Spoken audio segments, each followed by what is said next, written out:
Senhor. Amém, queridos? Hoje nós vamos dar um estudo a respeito do tema que os irmãos já podem começar a ver em tela, que se chama discernimento, nossa arma contra o medo. Eu convido a que você abra a sua Bíblia na primeira carta escrita pelo apóstolo João, no capítulo de número 4. E aqueles que encontrarem, desejarem se colocar de pé, para que façamos a leitura inicial, convido então que assim procedam. 1 João, capítulo de número 4. Uma das cartas mais expressivas contra as seitas que adentravam no cristianismo nascente. E diz a palavra de Deus, nos seus primeiros 6 versos: Amados, não deis crédito a qualquer espírito, antes provai os espíritos se procedem de Deus, porque muitos falsos profetas têm saído pelo mundo afora. Nisto reconheceis o Espírito de Deus. Todo espírito que confessa que Jesus Cristo veio em carne é de Deus. E todo espírito que não confessa Jesus não procede de Deus. Pelo contrário, este é o espírito do anticristo, a respeito do qual tendes ouvido que vem e, presentemente, já está no mundo.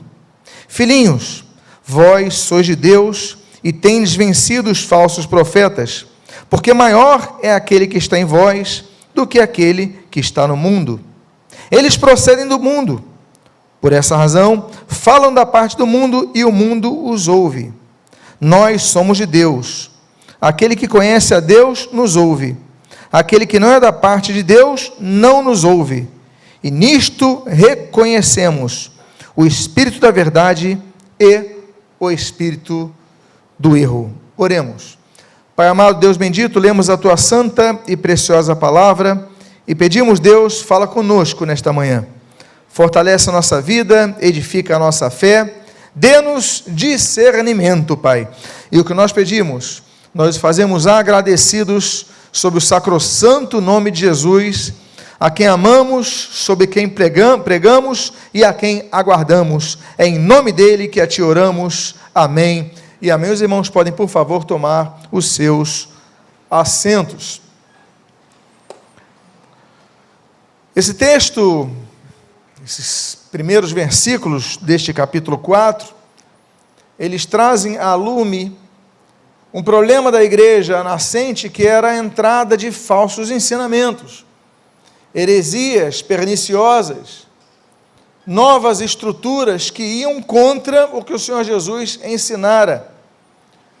E talvez, podemos dizer de maneira assim, muito precisa em relação à história, foi o maior inimigo do cristianismo nos seus primeiros séculos, seus primeiros anos. Era uma heresia chamada gnosticismo, daí vem gnose, conhecimento em grego, e havia várias vertentes, setianismo, docetismo, simeonianismo, tantas vertentes, havia, cada local tinha uma estrutura diferente. Havia o gnosticismo licencioso e o hiperlegalista, hipercelibatário, muitas vertentes havia. Mas o fato é que, no geral, eles negavam a encarnação de Cristo. Um dos movimentos gnósticos, chamado docetismo, em grego dokel, aparência, dizia que Jesus não vem em carne. Na verdade, Cristo tinha a aparência de carne, tinha a forma de carne, você ouvia a sua voz, mas era como se fosse, mal comparando aqui, um fantasma. Então eles diziam, não, ele não vem em carne, por isso ele não morreu, e por isso ele não ressuscitou. E aí então, João, o apóstolo, ele escreve um dos vários textos que atacam o gnosticismo, e de maneira muito precisa ele fala, olha, se alguém disser que Jesus não vem em carne, esse não é o Espírito de Deus, esse é o Espírito do erro, esse é o Espírito do anticristo, que já está em nosso meio. Nós sabemos da pessoa que há de se manifestar, que é o anticristo futuro, mas o espírito dele, aquela ideia de lutar contra o cristianismo, lutar contra o evangelho, lutar contra a igreja, aquilo já se manifestava para destruir. Então nós começamos a ver que uma das preocupações dos apóstolos era que a igreja não acreditasse em tudo que ouvia dos púlpitos. Ou seja, nós somos a comunidade de crentes, ou seja, aqueles que creem. Mas nós não podemos ser crentes em tudo. Somos crentes em Cristo. Somos crentes no Evangelho, na palavra de Deus, mas não em tudo que se diga. Você não pode acreditar em tudo que eu ou qualquer líder cristão fale do púlpito, sem, por exemplo, fazer como os bereanos faziam em Atos capítulo 17, indo à palavra de Deus, conferindo se o que se prega está de acordo com a palavra de Deus. Senão, não aceite. Acima dos homens, que podem induzir pessoas a erro, está a palavra de Deus. Mas o texto então diz assim, olha, provai os espíritos, se procedem de Deus. Então, além de a igreja não poder aceitar tudo que é dito nos púlpitos, porque as heresias vêm dos púlpitos, os erros vêm dos púlpitos. Mas, além disso, a Bíblia diz assim, provai, fazei prova se esse é Espírito de Deus. E aí nós temos as bases bíblicas para isso. Mas o fato é que algumas colocações são feitas aqui. Jesus Cristo vem em carne. Então fala da encarnação de Cristo, fala do seu nascimento, do cumprimento das profecias messiânicas. Jesus se manifestou. É importantíssimo que Jesus venha em carne por muitos motivos. O sacrifício pascal definitivo, aquilo que Hebreus vai falar a respeito, a morte substitutiva vicária de Cristo é fundamental. O fato de Jesus ter vindo em carne, ele nos mostra que Jesus foi tentado como todos nós. Nós somos tentados em várias áreas, cada um numa área mais do que o outro, mas todos somos tentados, e a Bíblia diz, no livro de Hebreus, que Jesus foi tentado em todas as coisas, e como carne, ou seja, ele venceu isso. Por isso que ele pode ser o nosso advogado, como diz 1 João capítulo 2, versículo 1, diante do Pai. Por quê? Como advogado, ele conhece a nossa causa. E, meus amados irmãos, nós começamos a ver aqui, e o texto que me salta a atenção para o início dessa mensagem é o que nós lemos no final. Nisto reconhecemos o espírito da verdade e o espírito do engano. Nós, igreja, temos que ter uma coisa chamada discernimento. A palavra discernimento no português, ela vem do latim, discernimentos, discernere significa então dividir, mentum, então é aquela ação em relação a essa divisão. Nós temos que dividir, nós temos que aprender a separar. É muito simplória a perspectiva de alguém que usa textos da Bíblia, tirando do seu contexto, e cria um paradigma sem uma base estrutural maior. Pessoas falam assim, Mateus capítulo 7, Jesus caminhando ali para o final do sermão do monte, 7 versículo 1, não julgueis para que não sejais julgados, nós não devemos julgar ninguém. Espera aí, está errado. A Bíblia fala que nós devemos julgar. O Senhor Jesus já começa falando, olha, pelos frutos vão conhecer quem são os meus discípulos. Aqui está falando, olha, vocês têm que reconhecer o espírito da verdade e o espírito do erro. O que é isso? É julgar. E o que é discernimento? Se nós formos no português mesmo, o discernimento é ter a percepção do certo e do errado. É um critério pessoal que nós temos. Eu vou usar um termo muito comum aí, o feeling, de, isso daqui está certo, isso daqui está errado, essa pessoa está falando a verdade, a pessoa está falando mentira. Às vezes num gesto, pessoas conseguem ter um discernimento visual de algumas situações, pela forma como alguém fala. O sujeito fala, ele coça muito a cabeça, ele coça o cotovelo, você já fica desconfiado, não é verdade? Às vezes não acende a luzinha, pela sua percepção de olhar, tem a percepção da forma como a pessoa fala, se ela engasga antes de falar, se ela demora a responder, você fala, tem alguma coisa errada. Tudo isso é fazer juízo, tudo isso, no bom português, é usar de discernimento. Agora, o discernimento não é apenas o que nós podemos utilizar como critério de juízo, de valores, enfim. naquilo que nós vemos, naquilo que nós ouvimos, mas também naquilo que nós sentimos. Nós, muitas vezes, você simplesmente sente que tem alguma coisa errada. Olha, tem alguma coisa errada aqui, já aconteceu com você? Olha, isso daí não está certo. Olha, esse carro que estamos vendo está tudo certo, mas espera aí, tem alguma coisa errada aqui. Não estou confortável. Já aconteceu com alguém aqui? Então, aquele feeling, aquela percepção que todos nós temos. Então, nós colocamos aquela linguagem bíblica do coração, né? O coração não é apenas, na linguagem bíblica, o músculo que nós temos aqui na caixa torácica. Não é isso que bombeia o sangue pelo nosso corpo, não é isso. Quando a Bíblia fala de coração, ela vai além desse órgão, ela fala daquela perspectiva do sentimento da alma, né? Então, nós temos que ouvir muitas vezes a voz do nosso coração. Agora, qual o problema do nosso coração? É o que a Bíblia diz em Jeremias capítulo 17, versículo 9. O texto diz assim: enganoso é o coração mais do que todas as coisas, e desesperadamente corrupto. Quem o conhecerá? Quem conhecerá? A Bíblia diz, Isaías capítulo número 10, que o coração é soberbo. A Bíblia diz, em Jeremias capítulo 5, que o coração realmente traz erros, nos leva a erros. Jeremias 17 fala que ele é enganoso mais do que todas as coisas. A Bíblia diz em Efésios capítulo 4 que o nosso coração é cego. A Bíblia diz, o Senhor Jesus fala em Mateus capítulo número 15, o seguinte: olha, o que contamina um homem não é o que entra pela boca dele, mas é o que sai da boca. Por quê? A boca, ela fala do que é o que? Está cheio o coração.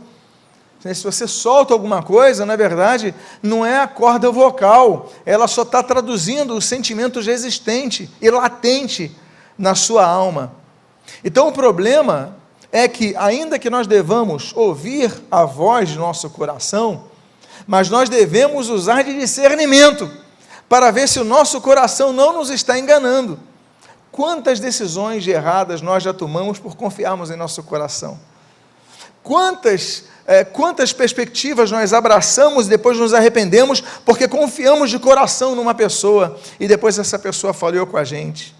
E naquela hora você tinha convicção, não é verdade, meus amados? Porque o coração é enganoso, porque o coração ele é cego, porque o coração ele erra. Então, se por princípio nós temos que ouvir a voz do coração, né, ter aquela perspectiva eu não estou sentindo, mas nós temos que ir além. Por quê? Porque muitos de bom coração têm sido enredados pelas heresias, pelos erros, por líderes gananciosos, por pessoas que exploram os outros, de bom coração, porque as pessoas se dizem cristãs, usam Bíblia, pregam Bíblia, e você então aceita, não podemos ser assim. A Bíblia não nos permite ser assim. A Bíblia diz que nós devemos julgar os líderes cristãos, nós devemos julgar as pessoas que se dizem cristãs, isso é julgar o Espírito. E a Bíblia diz, olha, para você poder entender o certo e o errado, o espírito da verdade e o espírito do erro. Então nós temos que ir além. E um recurso adicional que nós temos, disponibilizado aos salvos, é o do Espírito Santo. O Espírito Santo, ele nos traz uma voz que muitas vezes confronta a voz do nosso próprio espírito. Nós queremos alguma coisa e você quer muito aquilo, você deseja, mas tem alguma luzinha acendendo ali vermelha, não vá, não faça isso, e você começa um conflito interno muito grande. E eu não sei se já passou, mas aquele conflito que o apóstolo Paulo fala de alma e espírito, aquele conflito do homem interior com o homem exterior, como ele diz em 1 Coríntios, então isso tudo vai fazendo com que você entenda que nós precisamos estar no jugo de Jesus, caminhando junto ao jugo de Jesus, porque se estivermos sozinhos a gente sai do caminho, a gente não tem a visão que ele tem, E a gente quer ir para aqui à esquerda, e Jesus, vamos aqui por isso. Mas isso aqui é mais fácil. E então ele vai nos transportando, e às vezes esse jugo vai conduzindo, mas nós chegamos ao final em segurança. Glória a Deus por isso. Agora, existe um recurso que o Espírito Santo dá à sua igreja. E esse recurso é a de um dom espiritual, dentre as relações de dons espirituais da Bíblia. A Bíblia traz uma série de dons espirituais. Eu não quero aqui trabalhar em nada do que é descrito nas páginas do Antigo Testamento. Por quê? Porque o que é trazido à igreja é manifestado depois do Pentecostes, ali registrado em Atos capítulo 2. Então nós temos 4 relações de dons espirituais. Nós temos a relação de Romanos capítulo 12, 1 Coríntios capítulo 12, 1 Coríntios capítulo 14, e temos 1 Pedro capítulo 4, então nós temos relações dos dons espirituais, e Efésios capítulo 4, são 5 listas de dons espirituais. Na listagem que está aferida em 1 Carta aos Coríntios capítulo 12, do versículo 7 ao versículo 10, nós lemos o seguinte: a manifestação do Espírito é concedida a cada um visando um fim proveitoso, porque a um é dada, mediante o Espírito, a palavra de sabedoria, a outro, segundo o mesmo Espírito, a palavra de conhecimento, a outro, no mesmo Espírito, a fé, a outro, no mesmo Espírito, dons de curar, a outro, operações de milagres, a outro, profecia. Agora, olha que diz o texto que eu coloquei ali: a outro, discernimento de espíritos, e a um, variedade de línguas, e a outro, capacidade para interpretá-las. Eu coloquei o termo em grego, que aparece aqui, diácrisis, que vem de 2 palavras, diá, então é através de, diálogo, logos, palavra, diá, através das palavras, aí surge um diálogo, diá, e crino, que significa dividir, separar. Ou seja, o que é o discernimento? De acordo com a terminologia grega, é usar algo que vem separar. E só se separa algo de maneira ativa quando alguém julga, tem um critério para julgar. O Espírito Santo, ele então, dentre as relações de dons espirituais, e aqui na listagem de 1 Coríntios 12, nós temos vários que foram aqui citados, ele dá a algumas pessoas um discernimento maior do que outros. Agora, isso não significa que todos não devam usar de discernimento. Todos devem usar. Você pode ver, por exemplo, ali, eu vou colocar aqui em vermelho, por exemplo, no mesmo Espírito a fé. Tem pessoas que têm uma fé que você fala: meu Deus, essa é uma pessoa que está numa outra dimensão de fé do que eu. Agora, todos temos que andar pela fé, não é verdade? A Bíblia não diz: o justo viverá pela sua fé? Abacuque capítulo 2, versículo 4, Romanos capítulo 1, versículo 17, Hebreus capítulo 10, a Bíblia fala: o justo viverá pela fé. Todos devemos ter fé, exercer fé, andar em fé, mas algumas pessoas, Deus dá uma capacidade maior de fé, mas todos devem ter e exercê-la. Ali, dons de curar, nota bene, esse dom espiritual, na verdade, é múltiplo, aqui está no plural. Existem 2 dons espirituais que estão no plural: os dons de curar ali e os dons de operação de milagres, O termo latim é miraculum, mirar, olhar, aquilo que os seus olhos ficam então impactados. Então é diferente o dom de milagres, os dons de milagres, de operações de milagres, dos dons de curar, mas está no plural dons de curar. Ou seja, há pessoas que Deus dá uma capacidade maior de orar e pessoas serem curadas. Agora, a Bíblia não diz que nós devemos orar pelos enfermos? E eles vão ser curados? Ainda que o termo grego ali é sozo, ou seja, vão ser salvos, mas enfim, esse é um outro trabalho, outro estudo. Mas nós devemos orar pelos enfermos. Mas há pessoas que Deus, através do seu Espírito, deu uma capacidade maior de orar pelos enfermos. E há mais manifestações de cura através dessas vidas. Por quê? Bom, a Bíblia diz, mesma carta aos Coríntios, o apóstolo Paulo diz que o Espírito Santo dá conforme lhe apraz, é decisão dele. é conhecimento dele, é o projeto dele. Agora, a Bíblia nos ensina que nós devemos buscar, 1 Coríntios capítulo 14, os melhores dons. E eu vou finalizar depois com isso, porque quais são os melhores dons? A Bíblia aplica a profecia, por exemplo, com o melhor dos dons. E não vou trabalhar aqui assuntos dons ministeriais, dons espirituais, porque a gente vai demorar dias um pouquinho nesse estudo. Mas o que eu quero dizer é que Deus concede à igreja o discernimento, agora de quê? Discernimento de espíritos. Nós devemos discernir os espíritos, ver o que está atrás da pessoa, porque há pessoas que estão sendo usadas pelo diabo e nós não percebemos.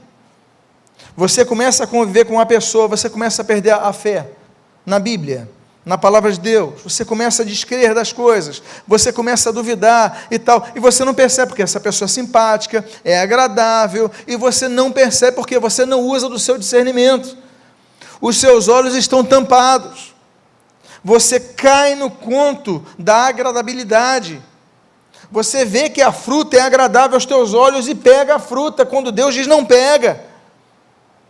Então nós devemos buscar em Deus discernimento de espíritos, para ver o que está atrás do que a pessoa nos fala, porque muitas vezes ela tem consciência que está errada, mas muitas vezes não tem, está sendo usada pelo diabo, a tal ponto, que o apóstolo Pedro, ele argumentando com Jesus, o Senhor Jesus disse para ele, sai de retro o quê? O que ele fala para Pedro? Satanás. Eu imagino o susto que o apóstolo Pedro levou, porque ele não percebeu que estava sendo levado e usado pelo diabo. Agora, quem era o apóstolo Pedro? Um discípulo de Cristo, uma das colunas da igreja, uma das lideranças maiores da igreja, um dos homens de maior confiança de Jesus, um dos líderes com mais iniciativa, ou seja, uma liderança eclesiástica, usada pelo diabo, na presença de Jesus. E dito isto, como é que o diabo não vai usar pessoas, líderes, com microfones, nos púlpitos das igrejas? Que Deus nos livre disso, que Deus livre as nossas lideranças disso, que Deus livre os pastores disso, mas que são plausíveis de ser usados pelo diabo, são. Aí você fala, mas na igreja não ele entra, mas que igreja maior era aquela que Jesus estava fisicamente presente, meus irmãos? E ele falava, sai daqui, Satanás, vai para trás. Ou seja, nós devemos ter olhos atentos, olhos espirituais atentos, para percebermos o que é de Deus, o que não é de Deus. Devemos discernir muitas coisas. O texto do profeta Ezequiel, filho de Buzi, ele diz o seguinte, a meu povo ensinarão a distinguir entre o santo e o profano, e o farão discernir entre o imundo e o limpo. Uma das funções da igreja é dividir. Uma das funções da igreja é dizer, isso é santo e isso é profano, isso é limpo e isso é impuro. Essa é a função da igreja, essa é a função que Deus está falando para o profeta Ezequiel. Olha, Ezequiel, ao meu povo, os líderes, eles têm que dizer o que é errado, o que é certo. Há igrejas que não dizem que isso é pecado, isso não é pecado. As pessoas estão fazendo o que querem, namorados tendo relações íntimas, e os pastores não falando nada, como se isso fosse normal. Não é pecado. Nós relativizamos o que é absoluto, não podemos. A igreja é luz do mundo, e o que é luz? É a maior das divisões, porque a luz, ela dissipa a treva, ela divide a treva, e quando ela divide a treva, ela avança ao ponto de que todas as trevas são separadas. Jesus veio para fazer separação. Por isso que o texto diz, olha, tem que ensinar o meu povo a distinguir o que é santo e o que é profano. Não pode misturar as coisas. E nós temos que ter discernimento, porque o ensino, nota bene, não é apenas o teórico, diz ali, ensinarão a distinguir. Então os líderes têm que ensinar as pessoas a distinguirem, porque o líder não vai estar contigo em todo local, mas você naquele local você vai saber, não, isso daqui é certo, isso daqui é errado, isso daqui eu posso, isso daqui eu não posso, isso me convém, isso daqui eu não me convém. Ele não vai ficar contigo o tempo todo, mas o Espírito Santo vai te lembrar a palavra que você ouviu. Há uma outra coisa que nós devemos discernir, se encontra no livro dos Salmos, do cancioneiro hebraico, capítulo 115, no versículo 4 ao versículo 8, diz assim: prata e ouro são ídolos deles, obras das mãos de homens, têm boca e não falam, têm olhos e não veem, têm ouvidos e não ouvem, têm nariz e não cheiram, suas mãos não apalpam, seus pés não andam, som nenhum lhes sai da garganta, tornem-se semelhantes a eles, os que os fazem e quantos neles confiam. Meus amados irmãos, a Bíblia diz, Isaías 42, que Deus não divide a sua glória com outro, com ninguém. Isaías 45 diz que a idolatria ela é inútil. O próprio apóstolo Pedro, Atos capítulo 10, ele fala, você não vai me adorar não podemos adorar, mas é um santo, não podemos adorar a santos. Apocalipse capítulo 22, o anjo fala a João, olha, não, você não pode me adorar, eu sou criatura como você, não podem ser adorados. É por isso que naquela tentação de Jesus, nas proximidades de Jericó, Jesus fala ali em Mateus capítulo 4, olha, só o Senhor adorarás, só a Ele prestarás o quê? Culto. Por isso que Jesus fala em João capítulo 4, nós devemos adorar a Deus em espírito e em verdade. A adoração não precisa de uma estátua ou de uma qualquer imagem, temos que adorar a Deus, não temos imagens aqui para adorar, adoramos em espírito e em verdade, como Jesus claramente declarou. Às vezes eu fico me pensando, o quanto nós temos de mais próximo, de muitas questões, nós temos muito próximo das heranças, das bases cristãs, com os católicos romanos, com os ortodoxos gregos e russos, etc. Mas em alguns casos, nós temos que olhar mais para os judeus e mais para os muçulmanos, porque eles não se prostram diante de imagens, eles levam aquilo a sério. Agora a igreja foi sendo deformada ao longo do tempo, século IV, foi algo que foi por um lado positivo, e por outro lado negativo, e começa a mexer, aquele sincretismo religioso, o panteão de deuses que era adorado lá em Roma, começa a ser adorado pelos cristãos, as pessoas começam a fazer cultos ali nas catacumbas, em homenagem à data do martírio, da morte de cristãos, e começam então a acender velas, começam a buscar, começam a pedir milagres, e pronto, e aquele espírito idolátrico nas pessoas vai crescendo, e cristãos verdadeiros que ao longo da história não se submetiam às lideranças religiosas cada vez mais poderosas, eram mortos, eram perseguidos, e aí nós temos os pré-reformistas,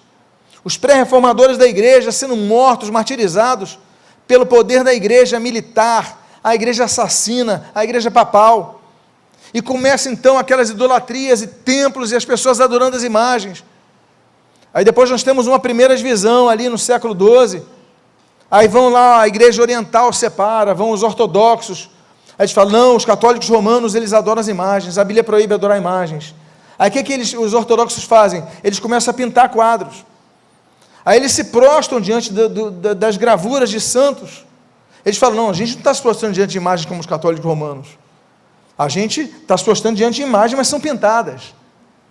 É uma questão de semântica, não perceberam o espírito, e aí a reforma vem e começa a reformar a igreja, limpar a igreja dessas superstições, desses erros, e alertar a igreja para os princípios que são claros na Bíblia, torna-se semelhante a eles os que assim o fazem. Eles têm boca, não falam, eles têm olhos, não veem, têm ouvidos, não ouvem, e o pior, aquilo que o apóstolo Paulo diz em 1 Coríntios capítulo 10, aqueles que se prostram diante das imagens, eles adoram a demônios, eles servem a demônios, e o pior, o apóstolo Paulo diz, olha, e se tornam sócios deles, se associam a eles. Então, meus amados irmãos, nós temos que saber discernir entre o que é religião e o que é espiritual, porque pessoas vão seguindo tudo que os líderes falam. Isso não é pecado, não, isso daí pode, não pode se dobrar perante imagens, temos que nos dobrar perante Deus, adorar somente a Deus em espírito. Outra coisa que nós devemos discernir, é o que diz esse texto, de 2 Samuel, capítulo de número 12, nós devemos discernir ter discernimento das falhas que nós mesmos cometemos e nós não percebemos. Eu vou ler essa história que vocês conhecem sobre Natã. O Senhor enviou Natã a Davi. Chegando Natã a Davi, disse-lhe: havia numa cidade 2 homens, um rico e um pobre. Tinham rico ovelhas e gado em grande número, mas o pobre não tinha coisa nenhuma, senão uma cordeirinha, que comprara e criara, e que em sua casa crescera, junto com seus filhos. Comia do seu bocado e do seu copo bebia, dormia nos seus braços e a tinha como filha. Vindo o viajante ao homem rico, não quis este tomar das suas ovelhas e do gado para dar de comer ao viajante que viera com ele, mas tomou a cordeirinha do homem pobre e preparou para o homem que lhe havia chegado. Bom, essa é a história de Natã. Agora veja a reação de Davi.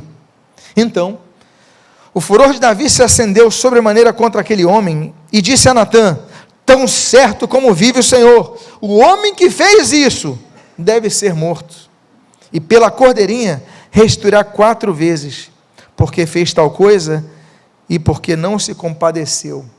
O Natã é tão inteligente, que se ele fala direto ao rei, então ele conta uma história, e o rei fica enfurecido. Como é que o sujeito tem tantas opções, e tira a única cordeirinha do homem pobre, o cara rico?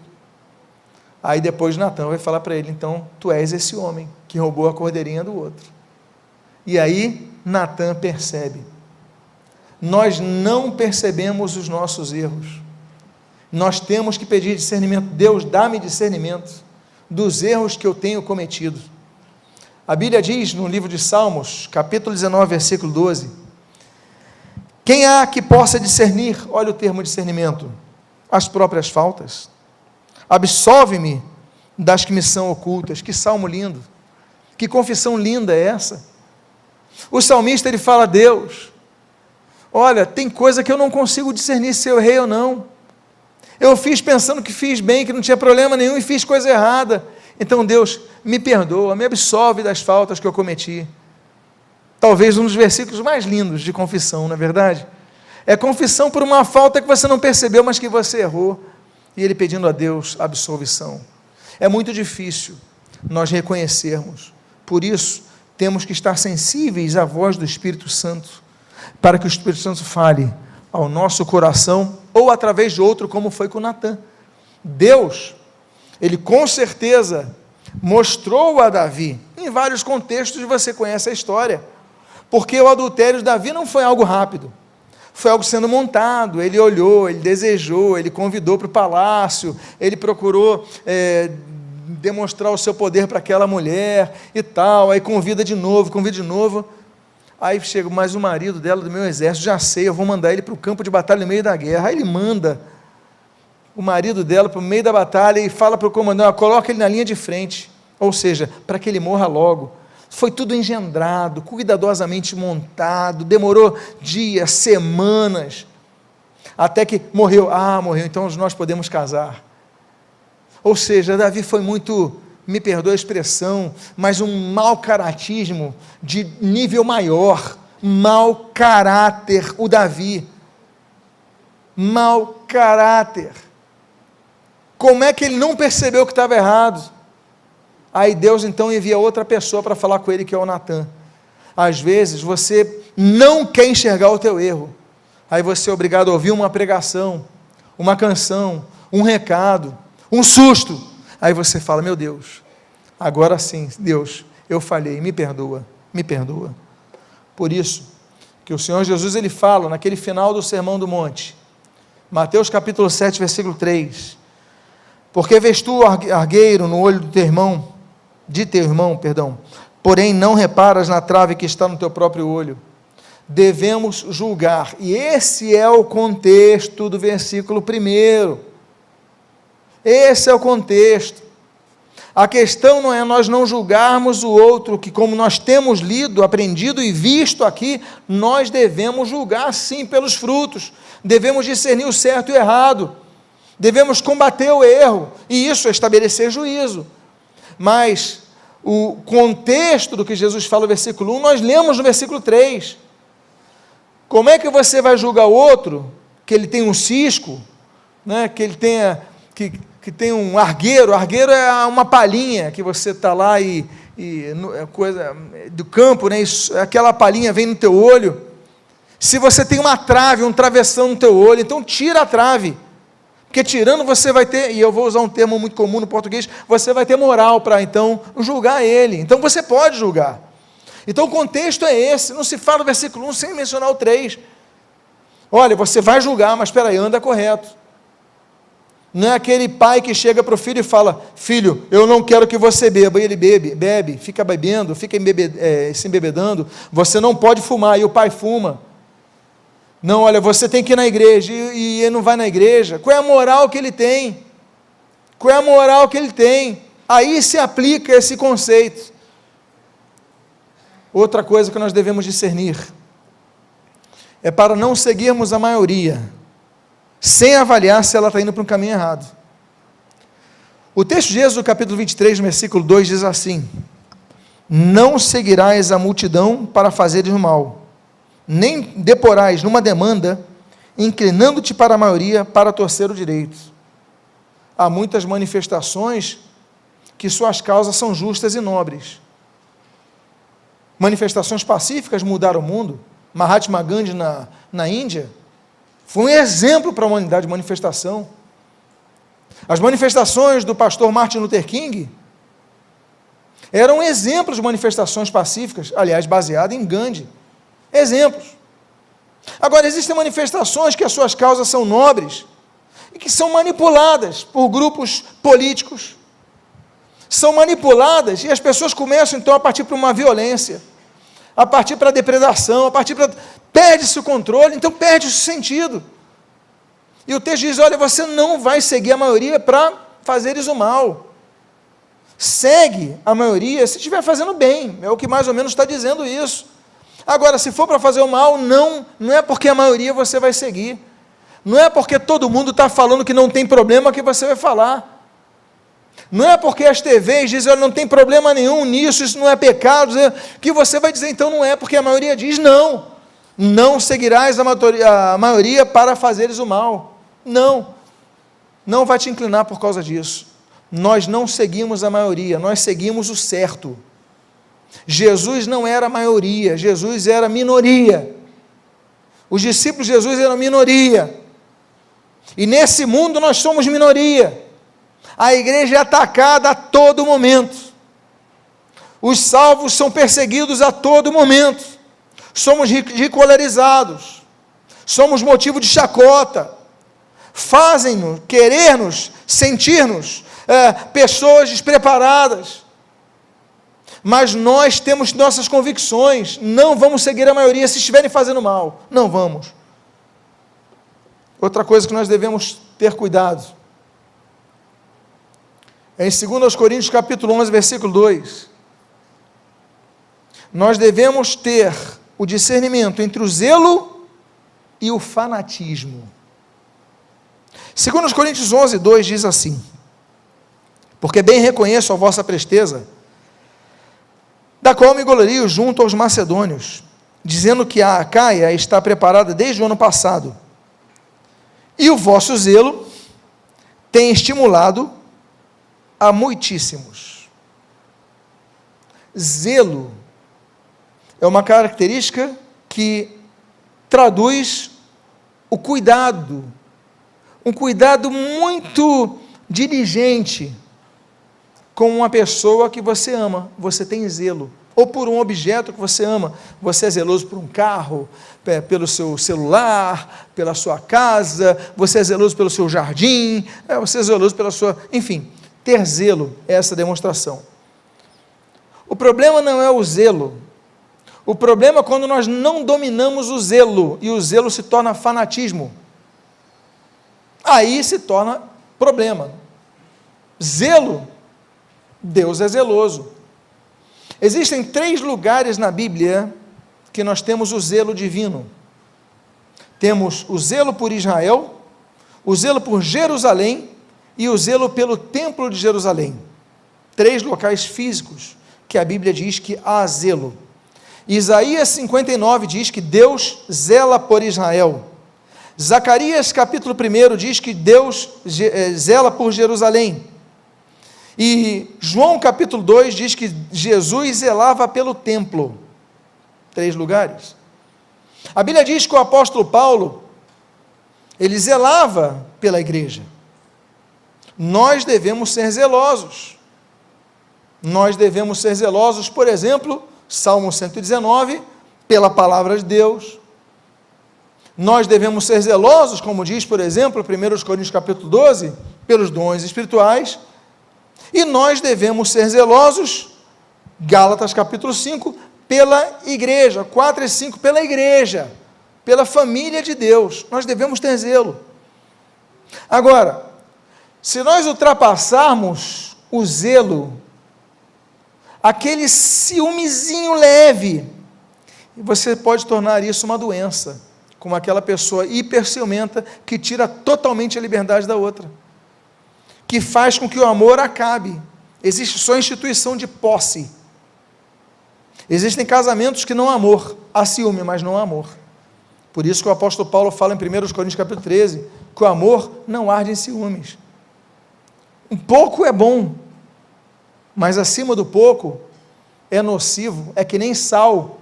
Sal é bom na comida, mas se você derramar tudo, você estraga aquilo. O zelo é a mesma coisa pelas coisas de Deus. E aí nós temos o fanatismo surgindo, pessoas fanáticas que vão surgindo, e nós temos que ter muito cuidado com isso, para não nos tornarmos fanáticos. Por quê? Porque nós vamos virar uma versão evangélica dos fariseus e dos saduceus, que não entendiam o espírito da letra, mas queriam apenas exercer a letra. Não, ele está doente no dia de sábado, deixa morrer. Não pode.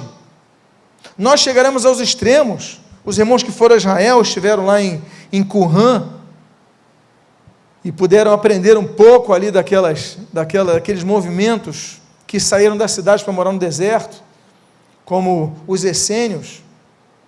Há registros que no Shabat, no dia de sábado, eles inclusive não faziam suas necessidades, ficavam doentes. Isso não é, nunca Deus quis isso. Isso é um radicalismo irracional, é uma religiosidade estéril. Jesus era religioso? Era. Dizer que Jesus não era religioso vai contra o que diz a Bíblia. Jesus foi apresentado no templo, Jesus foi circuncidado, Jesus ia na festa da Páscoa, Jesus foi batizado, Jesus seguiu os registros normais da religião, tinha religiosidade, mas era viva. Tanto é que ele vai falar, olha, a letra mata, é o Espírito que vivifica, tem que ter o sentido do Espírito. Então nós temos que discernir, para que não viremos neofariseus. Outra coisa que nós devemos discernir, é a credibilidade da fonte da pessoa que está falando conosco. Tem pessoas que esfriam na fé, porque as fontes vão lançando só dúvida, aí o que você vai? Você só ouve um lado, não vai para o outro, você só estuda um lado, não estuda o outro, não vai na palavra, não vai nos estudos, aí você aceita, ali o Gênesis 2,16, isso é antigo, gente, a 17, 3, 4 diz assim, o Senhor lhe deu esta ordem, de toda a árvore do jardim comerás livremente, mas da árvore do conhecimento do bem e do mal não comerás, porque no dia em que dela comeres, certamente morrerás. Capítulo 3, versículo 4, então a serpente disse à mulher, é certo que não morrereis. Olha a dúvida, você aprende da boca de Deus, vocês morrerão. Aí vem um terceiro, te seduz, e agrada os teus ouvidos e fala, não, a fruta é boa, é certo que vocês não morrerão. Nós temos que discernir muito claramente tudo aquilo que se opõe à palavra de Deus. E aí é o que diz Romanos capítulo 5. Por causa da desobediência de um só, veio a morte a todos. Graças a Deus, pela obediência de um, veio a vida a todos, Jesus Cristo. Temos que ter cuidado e discernir os que se dizem sucessores de Cristo. O texto de Mateus 24, capítulo muito ativo em termos escatológicos, diz assim, versículo 23 e 24, se alguém vos disser, eis aqui o Cristo, ou ei-lo ali, não acrediteis, porque surgirão falsos cristos e falsos profetas, operando grandes sinais e prodígios para enganar, se possível, os próprios eleitos. Nós tivemos Jim Jones, com aquele suicídio coletivo na Guiana, em 1979, nós tivemos o reverendo Moon, na Coreia, a sua família divina, nós tivemos aquele José Miranda, aquele porto-riquenho, que dizia que ele era o Jesus Cristo homem. Nós tivemos tantos, e temos, e ainda existem tantos que se dizem Cristo, se dizem os novos Cristos, e alguns você fala, não, mas é apenas o discurso, é o poder deles, e a Bíblia já alerta, olha, operando grandes sinais e prodígios para enganar. O diabo opera sinais e prodígios, o diabo também traz cura, não é isso que nós vimos ali, e vemos na Bíblia, em Êxodo, em Apocalipse e tantos outros. Eles têm poder como Janes e Jambres, citados ali por Paulo a Timóteo, que operavam nos magos ali de Faraó no Egito, e também transformaram suas varas em serpentes, miraculum, é aquilo que eu falei, operação de maravilhas, é o miraculum. O diabo é poderoso, nós pensamos que não é, ele é, mas o objetivo é enganar, por isso que nós temos uma constituição, a palavra de Deus, a Bíblia Sagrada, temos que estar afiados nisso, nós temos que ter discernimento, para discernir o que é de Deus e o que não é. São os falsos profetas, Mateus 7, versículo 15 a 16, temos que ter discernimento, diz assim, acautelai-vos, olha aí o julgamento, cadê o não julgueis aqui? Tem que julgar, se aplique o texto ao seu contexto, acautelai-vos dos falsos profetas, ou seja, julguem, que se vos apresentam disfarçados em ovelhas, mas por dentro são lobos roubadores, pelos seus frutos os conhecereis, conhecerão quem? Os que são profetas de Deus, os que não são, colhem-se porventura uvas dos espinheiros ou figos dos abrolhos, então nós temos que analisar se eles ignoram textos bíblicos, se eles dizem ter uma revelação que a Bíblia não teve, que vão além da revelação e contradizem a revelação divina. Olha, quando você ultrapassa os parâmetros da Bíblia, você entra numa área muito perigosa e você tem que julgar pautado na Bíblia. Fique atento para os falsos profetas. Há falsos profetas que estão por aí, circulando igreja, não tem uma igreja raiz, não tem um teto para apresentar-se, para justificar seus atos, suas atitudes antiéticas, está cheio de lobo devorador nas igrejas, com peles de ovelhas, e para a gente entender, nós temos que julgar, sim, mas julgar com critério de quê? Do discernimento do Espírito, pela palavra de Deus. Outra coisa que nós devemos julgar, Jeremias 14, disse-me o Senhor, os profetas profetizam mentiras em meu nome, nunca os enviei, nem lhes dei ordem, nem lhes falei, visão falsa, adivinhação, vaidade e engano do seu íntimo, são o que eles vos profetizam. Nós somos pentecostais, nós acreditamos na continuidade dos dons do Espírito Santo, nós continuamos que o Espírito Santo continua atuando na igreja, como sempre atuou, nós cremos em visões, a Bíblia fala sobre isso, nós cremos em profecias, cremos, a Bíblia diz, não desprezeis as profecias, a gente não despreza, agora, nós temos que avaliar, tanto é que em Deuteronômio diz, olha, se profetizar e a profecia não se cumprir, olha, então, é pedra, é muito rigoroso o texto, Deus tem levantado profetas, acolha, mas julgue, Deus, cumpre a tua palavra, eu recebo vindo de ti. Agora, não seja guiado por alguém, sem antes aferir na palavra de Deus. Deus revela situações do passado que estão ocultas, Deus revela situações do futuro para acontecer, mas nós devemos então ter discernimento de espírito, como a Bíblia diz, porque os profetas profetizam o que eu não lhes falei, têm visões que eu não lhes dei, fazem declarações que eu não dei ordem. Então nós devemos estar muito calcados na palavra de Deus, e nesse sentido, irmão, 2 Coríntios, capítulo 11, versículo 19 e 26, diz assim: porque sendo vós sensatos, de boa mente tolerais insensatos, passei perigo entre patrícios, em perigo entre gentios, perigo na cidade, em perigo no deserto, em perigo no mar, e em perigo entre falsos irmãos. Eu coloquei o termo ali, pseudadelphos, pseudes, é falso, Adelphos, irmão, daí vem Filadélfia, Filos, amizade, o amor de amizade, Adelphos, irmão, Filadélfia, amizade de irmãos, amor de irmãos. Então, falsos irmãos, existem falsos irmãos na igreja, eles vêm para te usar, para te manipular, eles vão nas pessoas certas. Tenha cuidado, fique muito atento àqueles que se dizem irmãos. Olhe os frutos da vida dessas pessoas, porque Paulo falou isso: olha, eu sofri perigo entre falsos irmãos, sou teu irmão, fala a paz do Senhor, usa a Bíblia, mas são pessoas más, porque são falsos. Fique atento ao que o texto bíblico diz. Outra coisa que nós devemos estar atentos e ter discernimento é sobre as oportunidades de ganhar dinheiro muito facilmente. Às vezes, quando surge alguma técnica nova aí de ganhar dinheiro fácil.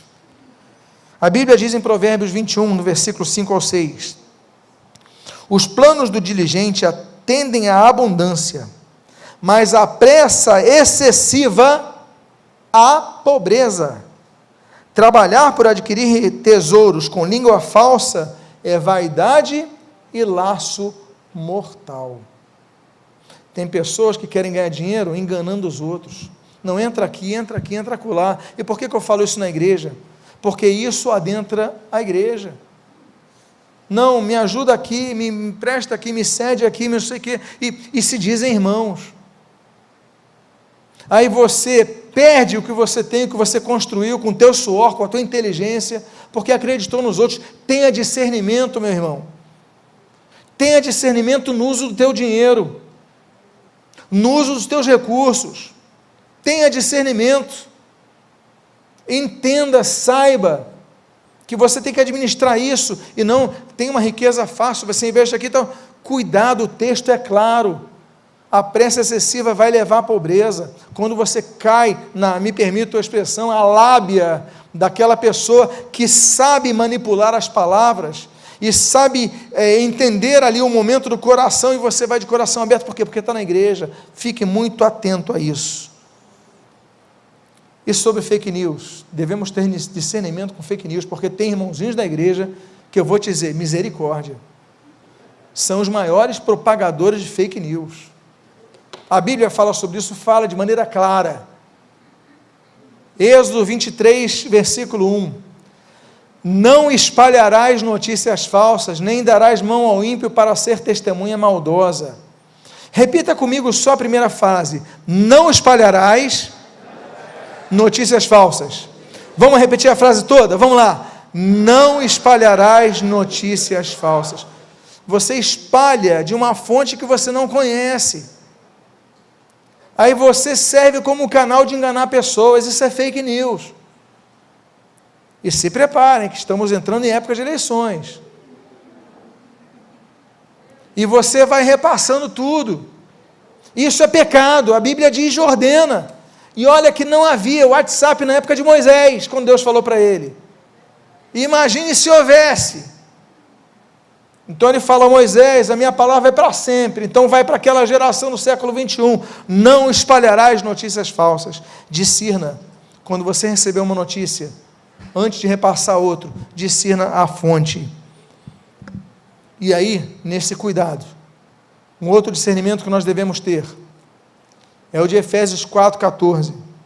A Bíblia diz: para que não sejamos mais como meninos, agitados de um lado para outro e levados ao redor por todo o vento de doutrina, pela artimanha dos homens, pela astúcia com que induzem ao erro. Em primeiro lugar, aquele que vai de um lado para o outro com o vento de doutrina, a Bíblia chama de menino, de garoto, de criança, de maturo. Como é que você vai de um lado para o outro vendo de doutrina? Uma hora você está aqui, você não pode, você tem que ir na Bíblia. Agora, a Bíblia coloca o erro na pessoa que vai seguindo qualquer vento de doutrina, mas ela coloca, olha, homens pela astúcia induzem ao erro. São pessoas que têm astúcia, elas são astutas e vão induzindo as pessoas ao erro. Agora, por que eu coloquei o termo grego para a tradução de artimanha? Porque se nós perguntarmos aqui o que é artimanha, eu creio que a maioria vai elocubrar, não é verdade? Eu acho que é isso, eu acho que é aquilo, eu vou... Enfim, a maioria, porque a gente não usa no dia a dia. A gente usa menos o termo grego, que por sinal, esse termo, kibeia, é a única vez citado na Bíblia, só tem nesse texto, não existe outro. Sabe o que é kibeia? Em grego, é jogar dados. É a única vez que a Bíblia usa jogar dados, kibeia. E aí nós temos, olha, você levar de um lado para o outro por vendo doutrina, por quê? Pelos dados que os outros vão jogando. O que é jogar dado? Cada hora sai um resultado diferente. Não, então agora eu vou seguir isso daqui, não, agora eu vou seguir isso daqui, eu vou seguir isso daqui. Nós temos que nos firmar na palavra de Deus. Nós temos que nos pautar na palavra de Deus. Nós devemos, Deuteronômio capítulo 6, amar a palavra de Deus. Nós devemos, Josué capítulo 1, meditar na palavra de Deus. Nós devemos, Provérbios capítulo 22, ensinar a palavra de Deus. Nós devemos, Isaías capítulo 26, confiar na palavra de Deus. Nós devemos, Mateus capítulo 22, conhecer a palavra de Deus. Nós devemos, Atos capítulo 17, analisar o que nos foi dito e conferir na palavra de Deus. Nós devemos, amados irmãos, em todo tempo, Tiago capítulo 1, viver a palavra de Deus. Nós não podemos abrir mão disso. Nós temos que em todo tempo, Apocalipse 1:3, ouvir a palavra de Deus. E aí nós crescemos.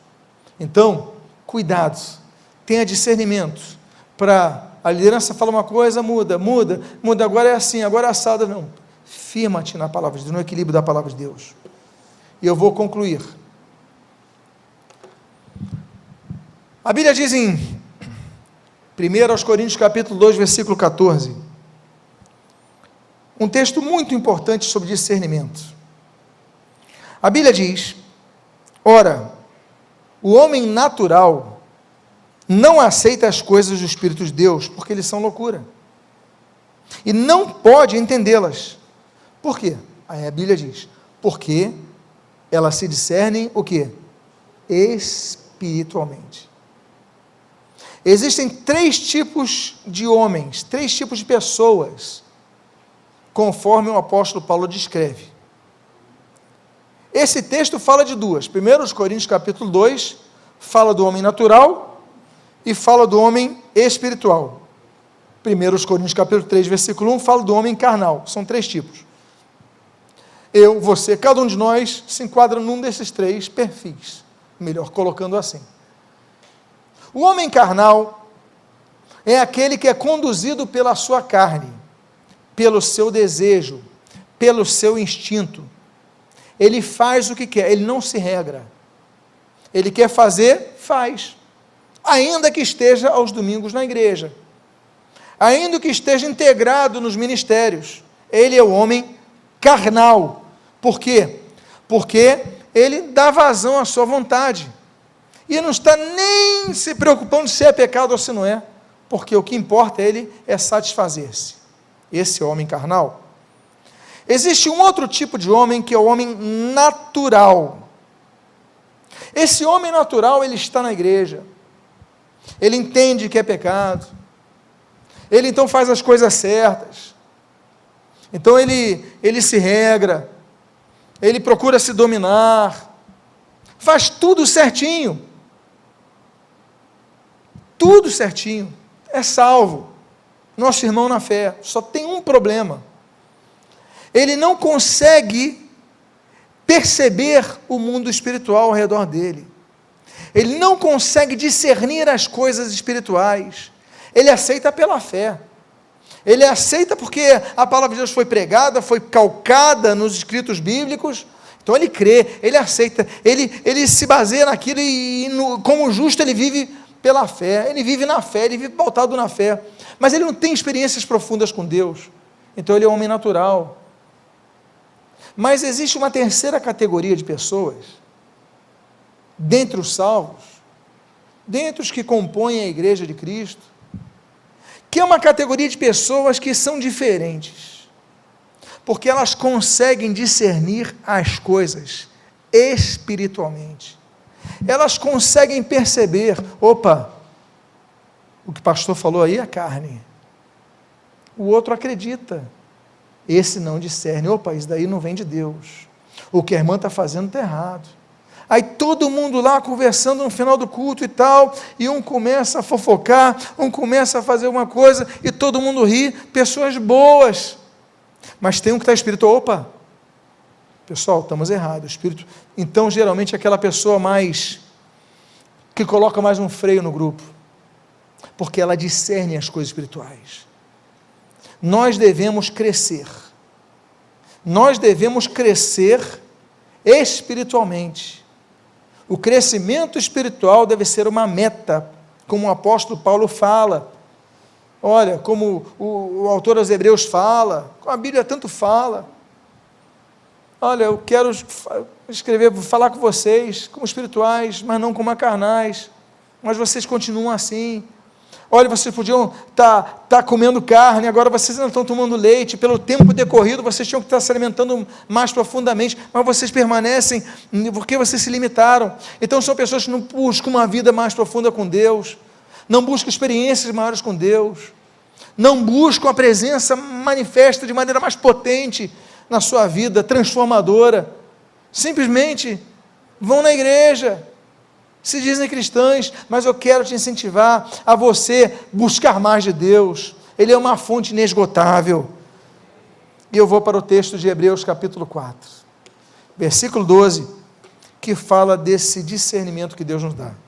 A Bíblia diz, porque a palavra de Deus é viva e eficaz, e mais cortante do que qualquer espada de 2 gumes, e penetra até o ponto de dividir alma e espírito, juntas e medulas, e olha só o que diz o texto, e é apta para discernir os pensamentos e propósitos do coração. Agora eu vou botar o termo em grego, de discernir, que o São Notar eu deixei para agora. Por quê? A palavra de Deus, o conhecimento da palavra, quando você tem essa base para não ser enganado, para ser levado de um lado para o outro, conforme o vento de doutrina, pela astúcia dos homens que induzem ao erro, quando você tem conhecimento da palavra, a Bíblia diz que a palavra de Deus é apta para discernir. Olha aqui que diz o termo em grego, kritikos. Opa, kritikos lembra o quê? O que lembra em português? Kritikos lembra? Crítica. Ou seja, fazer um julgamento, fazer uma avaliação de valores, para ter um posicionamento. Ou seja, a Bíblia, quanto mais conhecemos da palavra de Deus e mais buscamos as experiências espirituais, maior discernimento nós teremos. Imagine você, aqueles a quem Deus conferir pelo seu Espírito Santo, como nós lemos ali em 1 Coríntios 12, o dom de discernimento de espíritos. E aí, eu vou para Tiago capítulo 1. Se porém alguns de vós necessita de sabedoria, peça a Deus que a todos dá liberalmente, e nada lhes impropera, e ser-lhes-á concedida.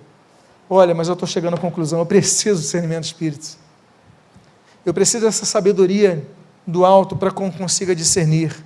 Então ótimo, você já tem o reconhecimento que precisa, Agora você vai fazer o quê? Pedir a Deus, que dá a sabedoria do alto.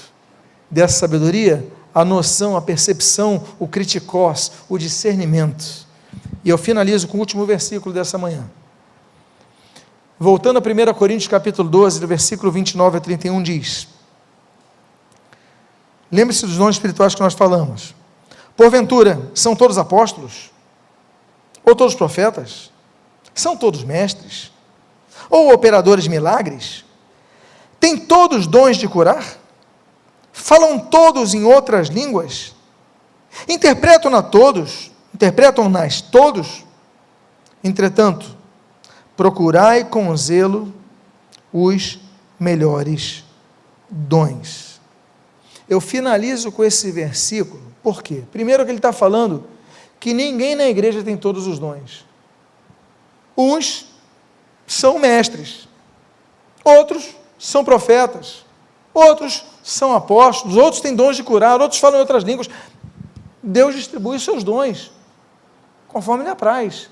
Nem todo mundo vai ser igual, claro que alguns têm vários, tem um conjunto de dons.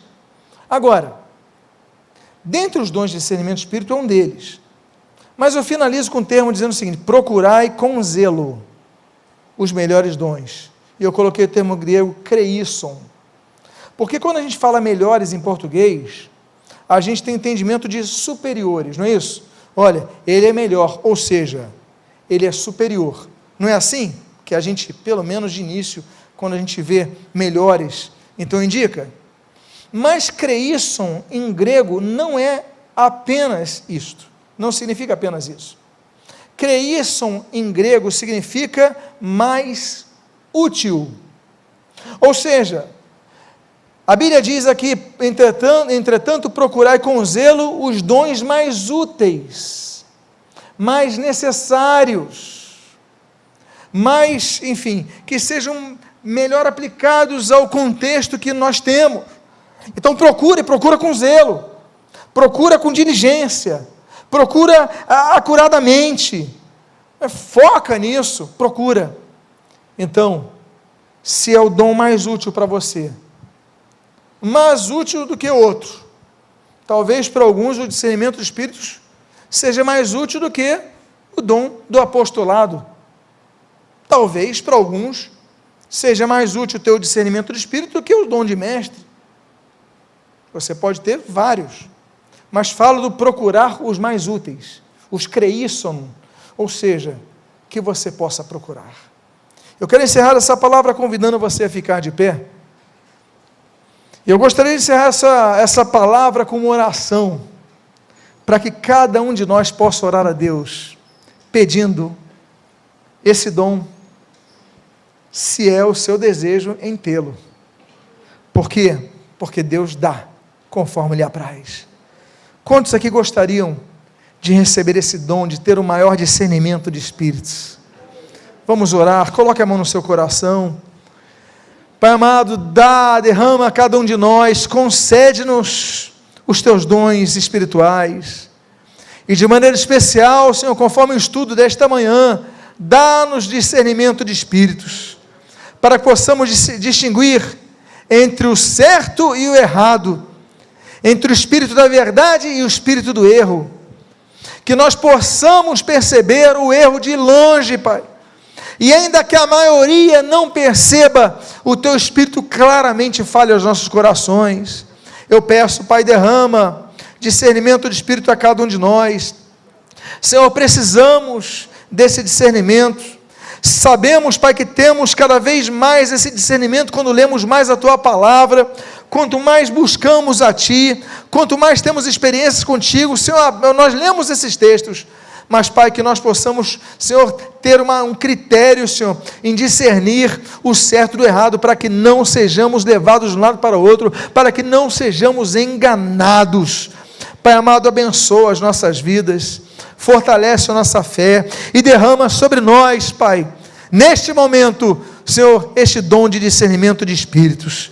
Dá, Senhor, nós procuramos, Pai, e que cada um aqui procure a cada dia com zelo, ainda mais, Senhor, para que cada vez derrame mais e mais das Tuas bênçãos, os Teus dons sobre nós, aqueles que são os mais úteis, mais necessários, Pai.